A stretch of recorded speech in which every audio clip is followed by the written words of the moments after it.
سلام بچه‌ها، من آروشات هستم و خیلی خوش اومدین به ویدیوی جدیدمون. همونطور که از تایتل ویدیو دیدین قراره بهتون یه رفع لگ گاد بدم. مثلا با لگ دیگه خداحافظی کنید. پس حتما تا آخر ویدیو رو ببینین که در ادامه بهتون آموزش استفاده از این رفع لگ رو دادم و قبلش باید یه نکته است اونم انجام بدیم که حتما دقیقه به دقیقه ویدیو رو باید ببینین و زیاد وقتتون رو نمیگیرم و بریم سراغ ویدیو. راستی بچه‌ها، قبل اینکه من رفع لگه رو بهتون معرفی کنم یه نکته ریزی هست که من حتما باید بهتون میگفتم. این رفع لگه با بقیه رفع لگه فرق میکنه، یعنی نسخه های فیک زیادی داره توی مایکت و اینجور داستانا. حتما لینک چنل تلگرام این زیر میذارم براتون. من داخل چنل تلگرام نسخه اصلیشو براتون گذاشتم، برین داخل چنل تلگرام و اونو دانلودش کنید. حتما این نسخه‌ای که من براتون میذارم رو دانلود کنید که براتون کار کنه و خلاصه دیگه با لگ و اینجور داستانا خداحافظی کنید. من خودم ازش استفاده میکنم، اگه لگم داشته باشم یه خورده کلن دیگه اونو ندارم. همونطور داریم میبینیم من خودم ازش استفاده میکنم و با لگ دیگه خداحافظی کردم. و بریم سراغ معرفی کردن برنامه شما عزیزان. بچه اسم این برنامه این برنامه است گیم بوستر. حتما نسخه اصلیشو از چنل تلگرام که لینکشو براتون گذاشتم دانلود کنید. خب قبل اینکه بریم داخل گیم بوستر یه تنظیمات دیگه هست که باید ما انجام بدیم. برای این تنظیمات شما باید اول وارد ستینگتون بشین. الان میرم وارد ستینگ میشم، بعد میای قسمت درباره گوشی و نسخه سیستم عامل رو چند بار روش کلیک میکنین که شما بنویسه شما در حال برنامه نویسی هستین. بعد از اینکه اینو آورد شما میرین آخر گوشی و تنظیمات بیشتر رو میزنید، میاین پایین گزینه های برنامه نویسان رو کلیک میکنین و بعد میاین پایین. الان شما در حال برنامه نویسی با گوشیتون هستین، یعنی قراره به گوشیتون یه مجوزهای بیشتری بدید.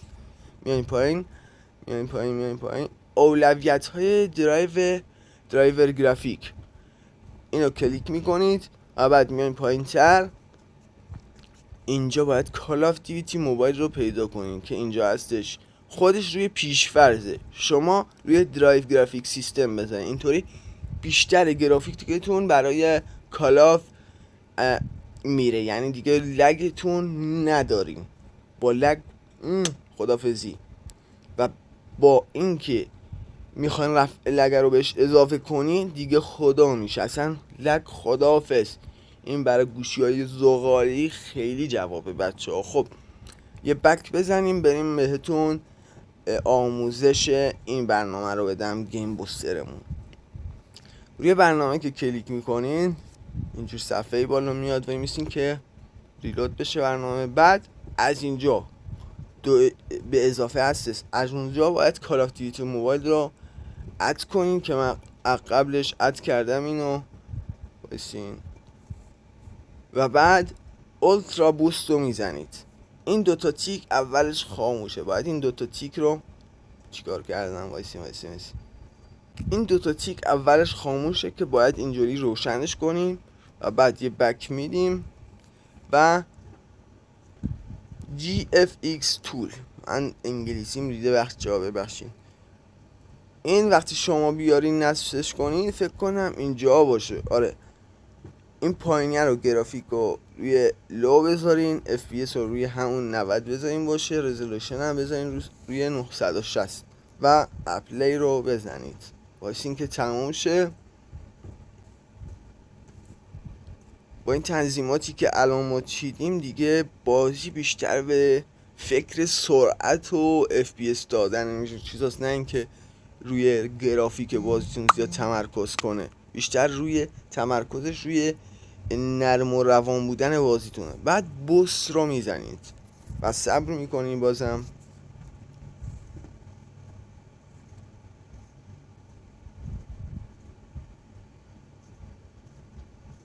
ببین داره تک تک همشون رو درست میکنه. بعد یه بک میدیم و روی کالاف کلیک میکنیم. هر موقع که خواستین بیاین بریم تو بازی باید بیاین داخل این برنامه، از اینجا کالاف رو بزنید و تمام دیگه. قرار نیست اون 3 تا گزینه قبلی که الان انجام دادیم و انجام بدیم، فقط همین میاین داخل گیم بوستر کلیک میکنین روش و از اینجا وارد کالافتون میشین که من قبلش وارد شدم و این شکلی دیگه شما با لگتون خداحافظی میکنین. بچه‌ها امیدوارم که از این ویدیو هم خوشتون اومده باشه. راستی ویدیو قبلی رو زیاد حمایت نکردین، بذار من یه جایزه بهتون بدم. میگم هر کسی که تا 24 ساعت بعد آپلود این ویدیو کامنتش بدون لایک بمونه، بهش یه بتل پس از طرف خودم شخصا هدیه میدم. خب دوستتون دارم دیگه بچه‌ها، من اینو بهتون قول دادم و حتما هم انجام میدم. امیدوارم رفع لگ براتون کار کنه که 100% کار میکنه و همین دیگه بهتون قول میدم با لگتون دیگه خداحافظی میکنین. دوستتون دارم بچه‌ها، وقتتون رو زیاد نگیرم. فعلا بدرود.